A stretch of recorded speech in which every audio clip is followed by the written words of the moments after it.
E está começando mais um Cadáver Ouve Podcast. E aí, meus caros, tudo bem com todos vocês? Seguinte, a gente vai abrir uma exceção aqui nesse programa, que geralmente a gente usa ele para gravarmos coisas que geralmente não tem espaço muito para um episódio inteiro do Mundo Freak, e que ele é bem curtinho. Dessa vez a gente vai abrir essa exceção de que a gente vai gravar ele com um pouco mais de tempo, né? Pra gente conseguir passar tudo o que a gente conseguiu. E antes de qualquer coisa, é bom a gente se atentar também para o tempo. Esse episódio está sendo gravado no dia 16 de março, na tarde de hoje, né? Então qualquer notícia que saia após isso, esse podcast pode estar um pouco desatualizado para você, mas eu acredito que as informações e projeções que a gente for passar aqui devem ter uma validade até bem extensa, né? Mas é claro, fique sempre de olho nos jornais e revistas. E também, caso você esteja interessado, a gente gravou um episódio do Mundo Freak Confidencial no qual a gente dedica a falar exclusivamente sobre o coronavírus na época em que o maior perigo estava mesmo na China e em Wuhan. Só que muita coisa aconteceu de lá pra cá e esse episódio ficou extremamente datado. Então a gente, além de dar aí algumas coisas, já que o vírus chegou no Brasil e que acreditamos que já o foco não esteja apenas em pessoas que chegaram de viagem da Europa ou da China e já começou um contágio aí interno, com focos internos aqui dentro do país. Então vai ser muito interessante a gente falar um pouquinho sobre tudo isso. Eu sou Andrei Fernandes e comigo hoje está aqui nosso queridíssimo Lucas Balamenuti. Só de home office, galerinha. É isso aí. E a gente vai falar um pouquinho sobre tudo isso e também vamos responder algumas perguntas que os nossos ouvintes apoiadores fizeram. Deixamos ali o post no grupo de apoiadores e a gente deve responder as perguntas aí até o final do programa sobre dúvidas frequentes que as pessoas têm, o que é absolutamente normal, já que muitos de nós não vimos uma pandemia acontecer. Acho que há muito tempo a gente não vê, a gente como sociedade não vê algo tão, eu vou dizer perigoso, né, mas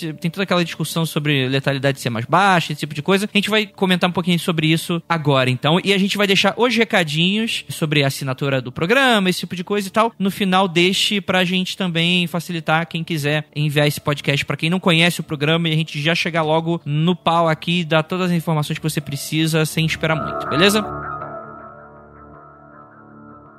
Então é isso. Lucas, a gente não, né? Você anda monitorando bastante o vírus, né? Eu só acompanho influenciadores, mas a gente conversa muito sobre, e a gente andou conversando durante muito tempo, né? Até bem antes da gravação do episódio. A gente já tava meio que de olho e super interessado nisso tudo. Você tá bem? Como é que tá a sua situação aí hoje? Lembrando que o Lucas mora hoje nos Estados Unidos, né? Em qual região? Aqui eu tô em Chicago, né? No estado de Illinois. O estado de Illinois, ele tá mais ou menos uns 20 dias na frente do Brasil em nível de contágio. Eu acho que esse número vai cair para mais ou menos uns 12 dias, que no Brasil a velocidade do contágio tá bem mais rápida que aqui. E aqui tá todo mundo de home office, ninguém mais tá indo trabalhar. Quem não tava de home office, o trabalho foi cancelado. Sorte de quem tem alguma empresa que remunere o trabalhador que fica em casa. Tem algumas empresas que não remuneram. O Congresso dos Estados Unidos passou agora uma lei dando incentivo para as empresas remunerarem as pessoas para ficar em casa. Aqui em Chicago e no estado de Illinois, cancelaram todas as aulas de todas as escolas, de todos os níveis, de criancinha até a faculdade, e também fecharam, né, todos os estabelecimentos comerciais que podem causar grande aglomeração, como restaurante, bares. Comida agora é só no drive-thru e no delivery, se você quiser pedir comida. E a gente vai fazer uma quarentena preventiva aqui de pelo menos 1 a 2 meses, até maio, pelo menos ali a metade de maio, para evitar acontecer nos Estados Unidos o que aconteceu na Itália, né, que todo mundo ficou doente na Itália ao mesmo tempo e a doença explodiu lá. A ideia é você fazer a contenção agora, mas mesmo assim os Estados Unidos está atrasado, tá? E tá todo mundo um pânico muito grande aqui, principalmente a galera foi muito aos supermercados, acabou comida no supermercado nesse final de semana, acabou produto de limpeza, acabou tudo no supermercado no final de semana. Tá faltando um pouco da galera abaixar um pouco o medo. É que antes estava todo mundo tratando sem seriedade, hahaha, baixa a taxa de letalidade, coronga, muito engraçado. Agora tá todo mundo tratando com uma forma um pouco que medo demais, sabe? Tá todo mundo na base do desespero. Então tá faltando a galera sentar um pouco, entender como funciona a quarentena e ficar em casa, né? Eu acho que seria muito interessante se depois, quando tudo isso passar, alguém criar algum tipo de gráfico, principalmente aqui no Brasil, sobre essa coisa dos memes, nada vai acontecer, versus, tipo, quando a água bate na bunda, a galera começar a se desesperar e ter atitudes completamente impensáveis mediante a pânico, né? A gente já tem uns números interessantes, assim, que venda de jogos de tabuleiro explodiram nos Estados Unidos. É só rindo, né, mano? E número de pedidos de divórcio na China aumentou, assim, absurdos, coisa de 500%. Rapaz, mas por que o pessoal tá se divorciando? Eles estão lá 2 meses de quarentena, né? A galera já não se aguenta mais. Ah, saquei, sim, com toda certeza. Bem, vamos para algumas informações relevantes. Já que o vírus acabou de chegar aqui no Brasil e tem muita gente compartilhando muita bobagem, né? Então, antes de qualquer coisa, Lucas, quais são os sintomas pra galera que acha que tá com coronavírus? Ou pra galera que está, né? Que acha não, né? Que está. É que está, né? Febre, tosse e leve falta de ar. A febre, se você tiver com 38,5 já, você já pode se considerar febril, já pode começar a levar a sério. Com 39 eu recomendo que você já vá pro hospital. Leve falta de ar é um sintoma interessante, mas não é leve falta de ar por causa da tosse, viu, galera? É a dificuldade de respiração mesmo. É importante que esses 3 sintomas, eles aparecem em muita doença. Por exemplo, eu tava com febre, tosse e leve falta de ar, mas eu não peguei corona, eu peguei a influenza. Então, o fato de você estar com esses sintomas significa vá no médico, mas não significa que você tá com o coronavírus, tá bom, galera? Mas só pelo fato de você ter a possibilidade de estar com o coronavírus, coloca a máscara, coloca a luva, evita usar transporte público e tenta contato com o mínimo de gente possível enquanto você estiver indo ao médico, tá? Se possível, liga no médico e pede pro médico informações de como você faz pra ir no médico contaminando o mínimo de gente possível, tá? Porque como a evolução da doença é exponencial, uma pessoa que a gente evite contaminar agora são mais de 1.000 pessoas que a gente evitou contaminar lá na frente. E como a morte é por porcentagem, é por taxa, né? Então, 1.000 pessoas que a gente evitou contaminar lá na frente é, em média, 30 vidas que a gente vai salvar, André. Então, cara, evite, se você acha que você tá com corona, evita ao máximo contaminar a maior parte de pessoas possíveis, porque você tá salvando vidas lá na frente, cara. Sim, isso é algo que anda muito se discutindo, porque a galera começou a ficar de, não dá, baixa letalidade, então não precisa se preocupar, pode pegar à vontade, né? Principalmente jovem, né? Que como a gente também é jovem, a gente acaba tendo bem mais contato com essa galera, né? Então, vez ou outra, Lucas, você já deve ter encontrado esse discurso aí nos Estados Unidos. Aqui eu encontrei pra caramba, inclusive de amigos próximos, tipo, galera, a gente aqui não tá em situação de risco, né? Que seriam idosos e pessoas específicas, como pessoas com diabetes, ou pessoas já com problemas respiratórios, que seria aí considerado uma população de risco, né? Então, pessoas que não se enquadrariam nisso estariam meio que contando vantagem ou seguras, tipo, não dá nada. Só que a gente tem que lembrar sempre que, como a letalidade é baixa, mas você vai ter uma porcentagem muito grande dessa galera que vai procurar UTI, vai procurar leito, vai procurar tratamento, e como o contágio, ele é muito alto, então pelo que eu lembro, assim, antes de chegar no Brasil, a contagem média era de que cada pessoa, por dia ou por semana, contaminava de 2 a 7 pessoas, ou seja, era um número que ele ia crescendo exponencialmente, o que dava muito esse susto inicial do tipo, tem 30 pessoas, tem 100 pessoas. Para um país de milhões de habitantes, isso é pouco. Só que em uma semana, esse número triplicava, quadruplicava. E aí você tinha esse susto. Então, quando os países começaram a agir, os países ocidentais, já era meio que tarde, né? Você tinha esses saltos de 300 pessoas para do nada 5.000 pessoas. E aí, quando os países efetivamente começavam a tomar medidas, já era meio que tarde demais. E aí você tem o total paralisação do sistema público, né? E aí até notícias muito ruins, né? Teve um ator espanhol lá que ficou com a irmã morta na cama durante 3 dias, né? Até alguém vir retirar, né? Isso... Agora, você imagina que as pessoas não morrem só de corona, né? Tem acidente de carro, você vai ter pessoas com outros problemas que não vão poder utilizar o sistema de saúde porque tá tudo paralisado, né? Tá todo mundo usando, né? Então, essa é a complicação geral. Por exemplo, você tem aqui a pergunta do Leandro Moreno, que ele pergunta assim: a quarentena velada que estamos vendo no Brasil é mais desespero ou é realmente necessário para reduzir o contágio e o impacto em nosso sistema de saúde? O que você acha, Lucas? É que assim, Andrei, a pessoa tá focando muito na taxa de letalidade, e esse não é o fator mais relevante no coronavírus. A gente não tem vacina e a gente não tem cura. O que a gente tem é prevenção. E a melhor forma de prevenção ainda é o isolamento social. O isolamento, ele não só diminui bastante o número de infectados, mas ele diminui muito a velocidade com que o vírus se espalha. Você falou de se espalhar de entre 3 a 7 pessoas, né? O número de casos confirmados está crescendo a 20%. Se a gente não faz a quarentena preventiva, não faz isolamento social, o vírus ele se espalha na velocidade natural natural dele, que você comentou, e as pessoas todas ficam doentes ao mesmo tempo, e você aí, em pouco tempo, né, em 20 dias, 20 a 30 dias, você já bate o total de leitos no seu país. A estimativa é que, se a gente deixar correr aí o vírus sem isolamento social, 21 doentes para cada leito disponível no hospital, cara. E sem tratamento médico, a letalidade aumenta muito, e também a chance de você ficar com o pulmão sequelado para sempre, pro resto da sua vida. Com a quarentena, com o isolamento social, o número total de infectados cai um pouco, mas principalmente as pessoas não ficam doentes ao mesmo tempo. Assim dá tempo do hospital tratar quem tá doente, dar vazão pra essa pessoa, dar alta pra essa pessoa e aí tratar o próximo, porque as pessoas não estão infectadas simultaneamente, né? E aí você vai estabilizando o número de leitos. A gente chama isso aqui nos Estados Unidos de flatten the curve, que seria em português achatar a curva de infecção. Você tem um total de infectados parecido, um pouquinho menor, mas ele está achatado, ele está distribuído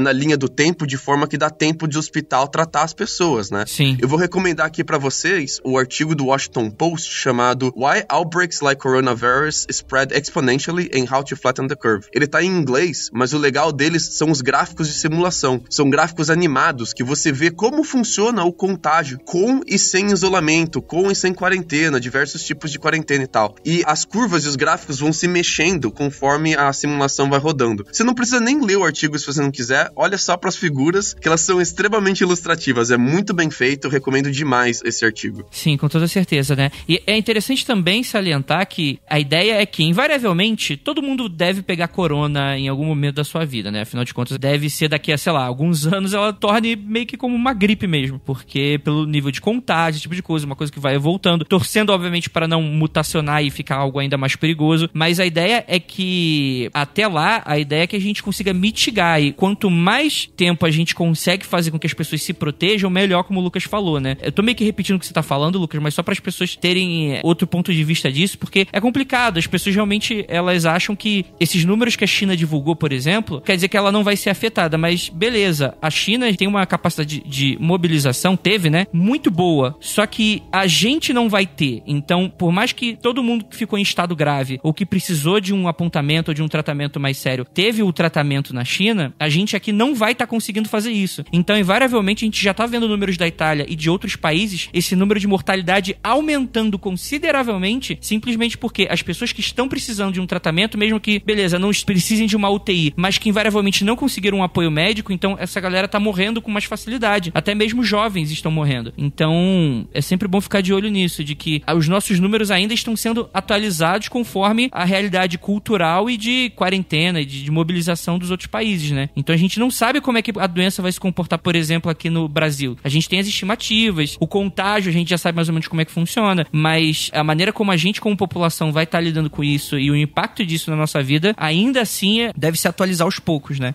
E tem mais dois fatores importantes no isolamento social. O primeiro é que ele ajuda a proteger a galera que é profissional de saúde, a galera que é médico, que trabalha na segurança do hospital, que trabalha na logística do hospital. Essa galera é importantíssima durante a pandemia. Cada médico que você perde é uma capacidade de atendimento que pode salvar vidas, cara. Se você não se isola, você pode passar a doença para um médico, para um enfermeiro, para alguém que trabalha com uma ambulância, por exemplo. Então é importantíssimo isso. E ainda tem o fator humano, né, cara? Que o vírus ele pode não ser letal para você, mas ele é letal para alguém. E esse alguém pode ser sua mãe, pode ser seu pai, pode ser seu avô, pode ser sua avó, pode ser o avô ou a avó de alguém. Você pode pegar o vírus e sobreviver, mas você tá pronto para viver o resto da sua vida, sabendo que por teimosia sua, você passou o vírus para um ente querido que veio a falecer? Você tá pronto para viver com isso, cara? Então, coloca um pouco a mão na consciência, galera. É importantíssimo. E mesmo se você quer ser completamente cabeça dura, você ainda tem a chance de ficar sequelado, que a gente tá descobrindo agora, que o coronavírus causa sequela nos pulmões pra sempre, tá? A galera tá ficando com sequelas permanentes no pulmão e sequelas, assim, que você vai viver o resto da sua vida lidando com problemas de saúde, tá? O Igor Alcântara ele pergunta o seguinte: falem das consequências a longo prazo do vírus no sistema respiratório. Mariana Santos complementa, né? Risco de danos permanentes nos pulmões, por exemplo. É só mais boato ou é real? Acho que o Lucas já respondeu mais ou menos, né? É real, é realzíssimo. Estamos descobrindo agora, a partir dos exames de pulmão, de radiografia, que você pode pegar linfadenopatia e derrame pleural. O derrame pleural é a acumulação excessiva de fluido entre as membranas que envolvem o pulmão. A linfadenopatia neuropatia ou adenopatia é a doença dos glândulos linfáticos, na qual eles são anormais em tamanho e consistência. É um tipo de inflamatório que ele aumenta o tamanho dos seus linfos e isso vai impedir a sua capacidade de se curar, porque faz parte do seu sistema de cura, né, do seu corpo. E ainda tem um pouquinho mais raro, mas também acontece a bronquiectasia, que é o espessamento da pleura adjacente e derrame pleural. A bronquiectasia é aquela doença que aumenta as partes das vias aéreas do pulmão. Quando você tira a radiografia do pulmão das pessoas que sobreviveram ao coronavírus, André, a parte inferior dos lobos do pulmão parece que tem alguma coisa viscosa ali, parece que tem um líquido, é fosco, que eles estão chamando de opacidade foscas, né? Na primeira e na segunda semana fica cheio dessa opacidade fosca no seu pulmão, depois ela desaparece e o que sobra ali são danos permanentes. Nesses danos permanentes vão fazer com que você lide com infecções no seu pulmão pro resto da sua vida. Então a cada 3 anos você vai ter uma infecção no pulmão, se você tiver a bronquiectasia, por exemplo. E isso tá sendo comum. A gente não tem uma estimativa ainda de porcentagem muito acurada, porque tá saindo agora os resultados desses estudos, mas esses danos parecem que são comuns e eles variam de você vai ficar 3 a 5 anos com seu pulmão sequelado, até você ficar a sua vida inteira com seu pulmão sequelado. Então é muito sério isso, cara. Você aí vai perder capacidade respiratória e capacidade de lutar contra outras doenças. Perfeito, perfeito. Deixa eu te fazer uma pergunta então sobre isso, então. Ainda estava em dúvida sobre se as pessoas que estavam tendo esses aspectos pós o vírus, se foi só população de risco, ou se qualquer pessoa que mesmo aquelas que só ficaram na cama, que foi relativamente leve, se vai ter esses problemas que você citou agora. Quanto mais grave a sua infecção, maior a chance de você ter problema no seu pulmão depois. A gente não tem estimativa muito boa nisso, mas parece que a diferença de idade, a diferença do fator de idade é menor no fator sequela. Isso significa que você, como jovem, como adulto, que não faz parte do grupo de risco, tem boas chances de ficar sequelado sim. A gente não tem estimativa muito boa ainda disso, ainda carece estudos, mas as chances de crianças, jovens e adultos saudáveis ficarem sequelados parece que não é tão alta quanto idoso, mas é bastante alta também. Então cuidado, galera. Perfeito. O que é considerado um sintoma emergencial? O que você acha? Que a pessoa tem que procurar com toda certeza um médico de maneira urgente? Grande falta de ar e dificuldade de respiração severa, dor persistente ou pressão no peito, confusão, tontura, dificuldade de se levantar. Sabe quando a visão fecha e você vê estrelinha? Lábios, face azulado ou pálido. Se você tá com esses sintomas emergenciais, você já devia estar no hospital ontem. Você tá atrasado já. Vai pro hospital, liga pro hospital antes, pede uma ambulância se for necessário, porque, cara, se você já tá com sintomas emergenciais, você já tá no estágio avançado e tem uma grande chance de você ficar sequelado e de já ter espalhado a doença pra galera que você teve contato. Beleza. E vamos falar um pouquinho sobre prevenção e tal. Acredito que depois desses alertas ninguém vai querer pegar, né? Como é que a gente pode fazer pra se prevenir, né? E bons hábitos pra a gente adotar no nosso dia a dia? A gente falou bastante do isolamento social, que é a quarentena em casa, né? Ficar em casa e ter o mínimo de contato possível com o mundo exterior. Você cobrir a sua tosse com um lenço e depois descartar o lenço em um lixo em que ninguém tá mexendo, um lixo fechado, um lixo bem preparado. É essencial, porque a sua tosse é um dos vetores de contaminação de maior contágio. Não encostar em superfícies fora da sua casa. Então, se saiu de casa, tenta não encostar em nada. Mete a mão no bolso e não tira ela dali. Manter as superfícies da sua casa desinfectadas. Então, você sempre tá passando ali desinfectante na sua casa. Não precisa ser diariamente, mas se for a cada 3, 4 dias é bom. Manter a casa limpa, né? Em ordem é bom. E principalmente, o mais recomendado é não encostar no rosto, especialmente nos olhos, nariz e boca. Eu sei que é difícil e a gente encosta no rosto o tempo todo, mas se você puder evitar encostar sua mão no seu rosto, você já tá se prevenindo, assim, muito bem. E especialmente você lavar as mãos de forma adequada, né? Que a gente até lava as mãos com boa frequência, tem gente que não lava, mas deveria, mas a gente não lava de forma adequada, né? Eu vou deixar aqui no link para as pessoas poderem acessar o vídeo do Drauzio Varela ensinando a lavar as mãos de forma adequada. Primeiro você molha a sua mão, depois você ensaboa bem a sua mão inteirinha até o pulso, até o punho, esfrega bem toda a superfície da mão, e por toda a superfície a gente quer dizer as palmas da mão, as costas da mão e os espaços entre os dedos. Então esfrega bem, cara, palma da mão, costa da mão, espaço entre os dedos. Depois disso, com a mão ainda inteirinha ensaboada, você tem que esfregar a ponta dos dedos e as unhas na palma da sua mão. Então você faz tipo como se fosse arranhar, sabe a posição de arranhar alguém? E você esfrega bem a ponta dos dedos na palma da sua mão, e depois você dá uma geral na sua mão inteira, refaz toda a superfície dela, passa água e se livra do sabão. Isso tudo deve durar um pouquinho mais que 30 segundos. Mas não precisa lavar a mão por 2, 3 minutos. 30 segundos já tá bom, galera. Desde que você faça esse passo a passo que o Drauzio Varela ensina muito bem no vídeo. Beleza, a gente pode deixar também o vídeo do Drauzio Varela aí também no post. E também vou deixar a pauta que a gente fez, caso você queira consultar essa e mais outras informações. A gente vai deixar aí no mundofreak.com.br e você entra no post desse episódio do Um Cadáver Ovo Podcast, da data aqui de março, né? Que tá como atualizações do coronavírus. Agora vamos para algumas perguntas dos nossos apoiadores. O Lucas Pessota, ele pergunta o seguinte: a partir da contaminação, quanto tempo leva até a pessoa ficar doente e ficar mal? A real é que esse período, né, entre a pessoa se contaminar e ela começar a mostrar sintomas, a gente chama de período de incubação. No caso do coronavírus, o período de incubação é entre 2 a 14 dias, com 95% dos casos aparecendo até o 12º dia. Isso é um problema, Andrei, porque às vezes pra você aparece só 12 dias depois que você se contaminou. E nesses 12 dias você já espalhou o vírus pra um monte de gente. Por isso que a quarentena ela tem que ser preventiva. A gente tem que colocar você de quarentena antes de você pegar o vírus, entendeu?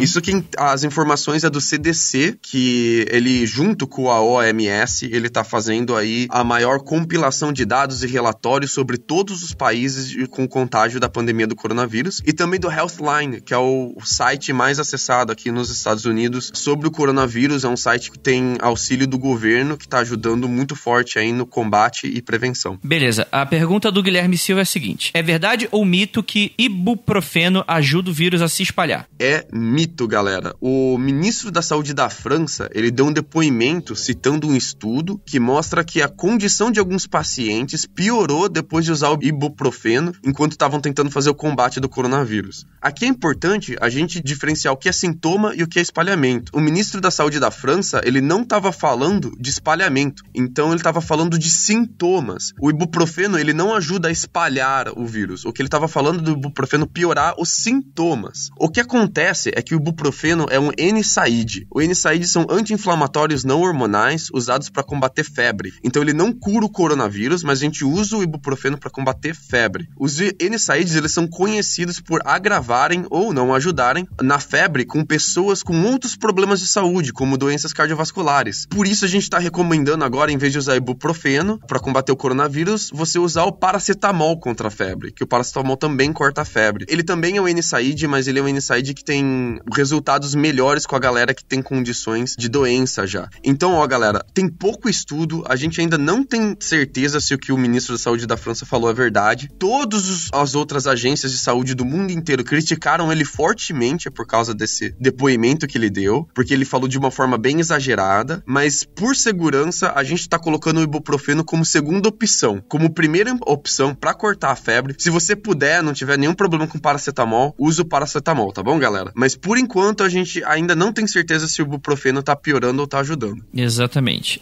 Vamos lá. Rafael Raposa pergunta: qual é a situação real do Brasil? A contenção tem sido efetiva ou não temos dados? Essa é uma questão um pouco opinativa, né? A minha opinião é que é muito cedo pra gente falar ainda se a contenção no Brasil ela tá sendo efetiva ou não. A gente só vai conseguir ver isso no final da curva de contágio, quando a maioria da população estiver contagiada. Mas eu acho que a resposta do Brasil veio atrasada. Ela tem uma semana de atraso, uma semana pelo menos aí que foi muito importante, porque se a gente tivesse espalhado informação sobre prevenção, sobre quarentena, com uma semana adiantado, a gente ia ter conseguido salvar muitas vidas lá daqui 2 meses, né? Por causa da curva exponencial. E o brasileiro, ele não levou a sério, especialmente por causa do carnaval. Tava todo mundo muito preocupado com o carnaval e ninguém levou a sério. Esses 15 dias entre carnaval e agora, eles são 15 dias, assim, que são cruciais pra você saber se você vai ter uma curva de explosão de vírus, tal qual a Itália ou tal qual a Coreia do Sul, que conseguiu fazer testes em massa e conseguiu dar uma controlada legal na explosão do vírus. Então, infelizmente, provavelmente a gente vai ter curva da Itália, por causa que a gente aí ficou 2 semanas dando bobeira. É bom e interessante você citar a Coreia do Sul. Tem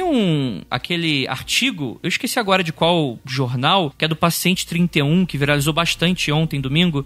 Em teoria, a Coreia do Sul estava super preparada com a quarentena. Você tinha 30 pessoas que foram diagnosticadas com coronavírus e elas já estavam em quarentena. Aparentemente, houve uma tal de Paciente 31 que participava de uma seita cristã que ela ignorou os avisos de quarentena, simplesmente ignorou, e ao invés de ficar em casa quieta, ela foi pra rua, foi foi pro mercado, foi encontrar com o pessoal da seita e por aí vai, e estão dizendo que ela é a possível culpada para os maiores clusters da doença na Coreia do Sul, que se não tivesse havido essa paciente 31, muito provavelmente ou o vírus não teria se espalhado na Coreia do Sul, ou que eu acho mais provável, teria se espalhado muito menos do que foi o surto quando, enfim, efetivamente começou a ficar bem perigoso lá. Eu vou deixar aí pra vocês darem uma olhada. É claro que, por enquanto, gente, tem muitas informações que ainda são a critério de que a gente ainda tá recebendo tudo muito cedo ainda. E a gente não tem exatamente os impactos disso tudo. Então é sempre bom ficar sempre de olho em pessoas de confiança que estão falando sobre o coronavírus, né? Eu vou deixar aí o arroba do Átila, por exemplo, o canal dele que ele tá tratando bastante sobre o assunto. Lembrando que ele é virologista, né? Já tem doutorado e pós-doutorado em diversos locais. Então sempre fiquem de olho em novas atualizações. Mas o que teria acontecido seria mais ou menos isso. Se quiser, depois eu te mando o texto e você dá uma avaliada depois, Lucas. A Coreia do Sul tá com 8 mil casos agora, André, confirmados. Olha só, cara, o que uma pessoa escapando pode fazer, né? Por isso que é tão importante você fazer a quarentena preventiva. Sim. Lembrando a todos que 8 mil casos agora, daqui a uma semana, provavelmente esse número vai estar ainda maior, né? Então... vai ter mais que dobrado daqui a uma semana. Exatamente, né? Deixa eu fazer uma pergunta, Lucas, antes da gente passar para as outras perguntas, assim. Tem umas projeções muito alarmantes pelos Estados Unidos, né? Lembrando que os Estados Unidos tá com um problema sério de saúde, já não é de hoje, mas que acho que vale bem ressaltar, sim. Dizendo que o número de mortos nos Estados Unidos pode chegar de 400 mil, até uns que eu acho um pouco exagerado, mas 1,5 milhão. O que você acha? O que você anda lendo por aí? Esses números dos Estados Unidos, eles não são exagerados, tá? A diferença é o quando isso vai acontecer. Eu acho que vale a pena a gente puxar a pergunta do Maurício Xavier, que ele pede por estimativa de disseminação no Brasil, e eu vou aproveitar e dar sobre todos os países uma visão um pouco mais geral, incluindo o Brasil. Beleza. O CDC, né, que é o órgão americano aí que tá junto com o OMS compilando os números de suspeitas, casos confirmados e mortes no mundo todo diariamente, no dia 15 de março, ele divulga todo dia um relatório. No dia 15 de março, ele tava falando em 12.469 casos fora da China e 81 mil casos na China. Total de 153 mil casos. Só na China tem suspeita de 142 mil outros casos ainda não confirmados. A Itália confirmou 21 mil e tem aí 3.500 casos novos só no último dia. A Espanha confirmou 5.700 com 1.500 casos só no último dia. A França confirmou 4.500 com 830 casos só no último dia. Esse só no último dia te dá a velocidade de espalhamento, a taxa que o vírus está se espalhando, né? E o crescimento aí na Europa tá dando uma média de 25%. Com uma média de 25%, o número de casos dobra a cada 3,5 dias. Isso em países fazendo quarentena preventiva. 25%. Dobra a cada 3,5 dias. Agora me acompanha, que a gente vai acompanhar a projeção do relatório do Ministério da Saúde sobre o Brasil. O Brasil tinha 121 casos no sábado, dia 14. Agora tem 200 no dia 16. É um crescimento bizarro, cara. 65%. No Brasil todo, 68% de crescimento só em São Paulo. Esse crescimento aparentemente muito grande no Brasil, ele tem mais a ver com a nossa velocidade de teste no Brasil de suspeitas até então. Então, a gente está conseguindo pegar e confirmar casos que eles já são antigos, que eles já deveriam ter sido confirmados antes. Então, 65% é uma estimativa muito exagerada. Se a gente usar a estimativa de 20%, que é a super otimista, crescimento de 20% por dia, o Brasil atinge 1% da população infectada em 52 dias. Em 77 dias, então aí em um pouco mais de 2 meses e meio, o Brasil inteiro está infectado. Usando a estimativa da Europa, que é de 25%, 1% do Brasil está infectado em 42 dias e todo mundo no Brasil está infectado em 63 dias. A estimativa um pouco mais pessimista, que é de 30%, 1% da população inteira do Brasil está infectada em 36 dias, 100% está infectada em 53 dias. A diferença entre ter 1% infectado e 100% da sua população infectada é de 20 dias, cara. Em 20 dias você vai de 1% a 100%. É muito rápido. É muito rápido. E se morrer só 0,5%, se só 0,5% das pessoas morrerem, são 150 mil mortes. Se 5% das pessoas morrerem, são 1.500.000 mortes. Nos Estados Unidos, que é um país com 300 milhões de pessoas, por exemplo, né? Então, elas não são estimativas absurdas. Elas são estimativas reais de mortes, tá? É isso de gente que vai morrer até,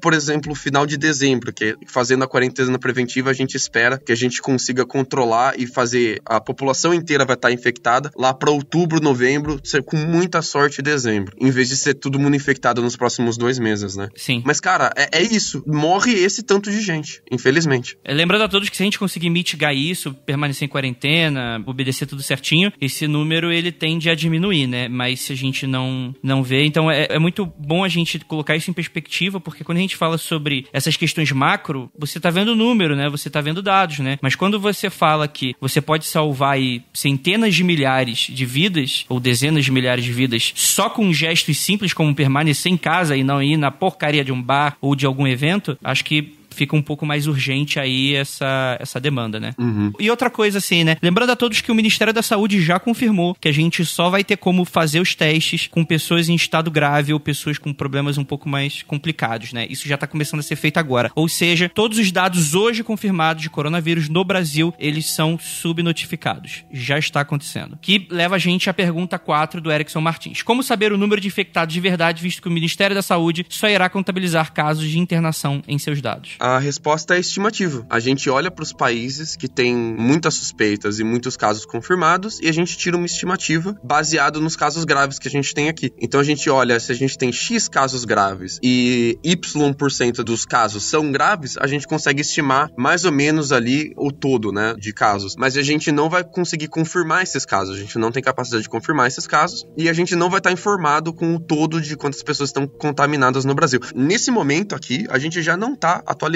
200 casos é muito pouco. Já deve ter mais de milhares de casos no Brasil que vão só começar a dar sintomas daqui uma semana. Então a gente espera que esses números de 200 casos vai explodir, não por causa que muitas pessoas estão sendo contaminadas muito rápidas, né? 65% é um absurdo, mas porque a gente vai estar atrasado com o nosso número de confirmados, né? E sempre a nossa estimativa vai estar sempre lá embaixo no Brasil. Beleza. A próxima pergunta é do Lucas David. Deixar o cabelo grande e solto tem mais chance de captar o vírus? Não, cara, pode ficar tranquilo. O vírus, ele se dá por contato com orifícios, então poros da pele, principalmente boca, nariz e olhos. Por isso que é tão importante você manter a mão limpa, né? Porque a mão é só a parte da pele que você encosta em mais superfícies que podem estar contaminadas. E é muito importante você, então, lavar a mão e manter a mão longe do rosto, né? Então, pode ficar tranquilão com o seu cabelão aí, que ele tá liberado. Beleza. Josué Gentil, ele fala o seguinte: além das duas teorias da conspiração contraditórias, a primeira delas é: a China criou o vírus. Cada teoria da conspiração fala uma coisa, seja por questões econômicas, seja pra, enfim. E a segunda teoria da conspiração, que é nova, inclusive eu mandei pro Lucas recentemente, ministro chinês falando isso no Twitter, que seria que os Estados Unidos criaram e disseminaram o vírus na China, levando em conta algumas notícias de casos de uma doença respiratória bizarra causada por vape. Tiveram algumas notícias alguns meses atrás sobre isso, e de que o vírus começou a se contaminar depois de que alguns americanos foram pra região de Wuhan e coisas nesse sentido. O que você tem a falar sobre isso, Lucas? Eu acho que a galera tem que meter a mão na consciência e começar a levar coronavírus mais sério. É muito engraçado essas teorias da conspiração, a gente fica hahaha, olha que absurdo. Ou a gente fica muito indignado, olha só, meu Deus, a maluquice que essa pessoa falou, vou divulgar isso daqui por causa que eu tô indignado. Galera, evita dar atenção pra esse tipo de papo. Essa galera que divulga esse tipo de teoria da conspiração quer audiência, ou pra crescer os perfis de redes sociais deles, os canais deles, ou pra simplesmente ver a notícia divulgando,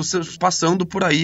Tem muita gente que gosta de criar fake news. Ou por viés ideológico também, né, mano? Exatamente o que eu ia falar. Ou por causa de guerra de narrativa ideológica. Mete a mão na consciência. Coronavírus é muito sério. Muita gente vai morrer por causa disso. Deixa um pouquinho de lado o viés ideológico hoje em dia, cara, e esquece isso. Gente, na China, tá todo mundo quebrando. As pessoas estão desesperadas porque tá todo mundo na falência. As empresas grandes estão dispensando galera geral em massa e os pequenos produtores, os pequenos comerciantes, os pequenos transportadores estão todos quebrados porque essa galera toda precisa de fluxo de caixa diário e eles não aguentam ficar 2 meses parados. A China parou, gente. A China tem várias cidades inteiramente em quarentena, que ninguém pode sair de casa, as pessoas estão proibidas de saírem de casa, então não tem comércio, não tem fluxo de caixa. Tá todo mundo quebrando. A China está completamente destruída economicamente no momento, e a galera mais pobre, né, que tem menos reserva, menos guardado, que mais precisa de dinheiro, é a que vai sofrer mais. Você não tem emprego, ou o restaurante que você trabalhava como garçom quebrou, por exemplo. Não tá atendendo ninguém, você não tá ganhando dinheiro. Como é que você vai fazer quarentena, cara? Como é que você vai se preparar e ficar em casa com mantimento, com comida, com produtos de limpeza pra ficar limpando sua casa? É muito triste o que tá acontecendo na China. Vai acontecer também nos Estados Unidos e em muitos outros países. Nos Estados Unidos por outros motivos, né? Porque aqui a gente, muito infelizmente, não tem sistema de saúde público nos Estados Unidos e o privado é caríssimo, é um absurdo de caro. Então aqui nos Estados Unidos as pessoas vão sofrer muito por causa disso e vai destruir a economia dos Estados Unidos assim como destruiu da China, cara. Então, muito infelizmente, vai ser ruim pra todo mundo. Vai ter muita gente morrendo em tudo quanto é país, de tudo quanto é ideologia. Então, larga um pouco a teoria da conspiração, galera. Deixa de divulgar. Não importa o quanto você ficou encucado, não importa o quanto você ficou indignado, o quanto você achou engraçado, não divulga, cara. Ajuda a gente a divulgar informações de fontes confiáveis, tá bom, galera? Sim, exatamente. E quem tá falando isso é um podcast de teoria da conspiração, né, mano? Então vai tomar banho, você aí.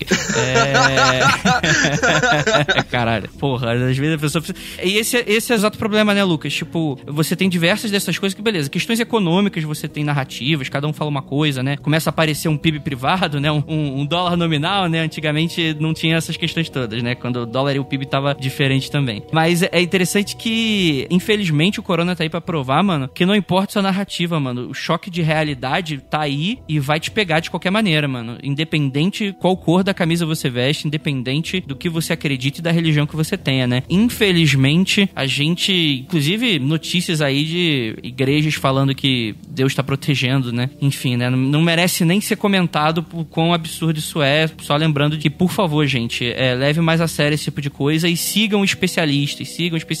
E lembrando que nutrólogo não é especialista em vírus, tá bom, gente? Que também teve aí gente compartilhando, doutores, aspas, estavam dando informações completamente descabidas e que, enfim, muito triste, né? As pessoas, elas estão em busca de confirmar seu próprio viés de confirmação e pra isso estão jogando fora qualquer senso crítico, né? Aí, infelizmente, isso vai custar vidas.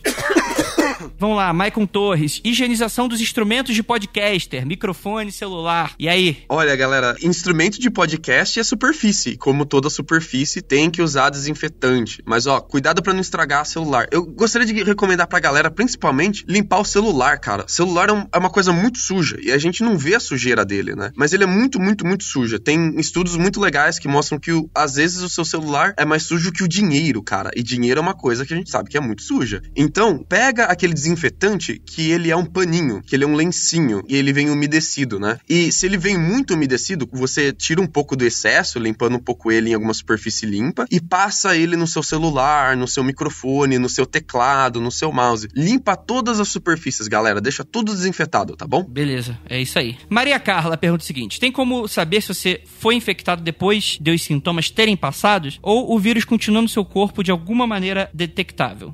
Tá rolando uma confusão muito grande da galera confundir infecção com sintomas, tá? Você tem a infecção do vírus, que é quando o vírus tá atacando o seu corpo, e você pode ter sintomas ou não. Esses sintomas podem ser graves ou não, mas os sintomas em si, eles não são a infecção, eles são a consequência da infecção. Então, sim, você pode estar infectado com o vírus antes de você mostrar sintomas, se você não mostrar sintomas e depois que você mostrou sintomas. Inclusive, tem um problemaço que tem muita gente que tá contagiando outras, né, sem saber que tá com o vírus, porque ela não mostrou sintomas, ou ainda não mostrou sintomas, ou já deixou de mostrar sintomas. Como que a gente detecta o vírus? A gente detecta o vírus usando uma técnica chamada RT-PCR. O PCR é a reação em cadeia de polimerase, e ela funciona amplificando quantidades pequenas de DNA em quantidades suficientemente grandes para a gente analisar com luz fluorescente. Então o médico vai lá com um palitinho e ele pega uma amostra da sua saliva lá no fundo da sua garganta ou do seu nariz, lá dentro do seu nariz, e ele faz esse PCR para aumentar a quantidade de DNA que ele coletou e usa luz fluorescente com PCR para detectar o vírus. E daí, como é que a gente faz? Coronavírus, ele é um vírus de RNA, não é um vírus de DNA. Então a gente tem que transformar o RNA do coronavírus em DNA. A gente faz isso usando uma enzima de transcriptase reversa, que vai transformar o RNA do vírus em DNA.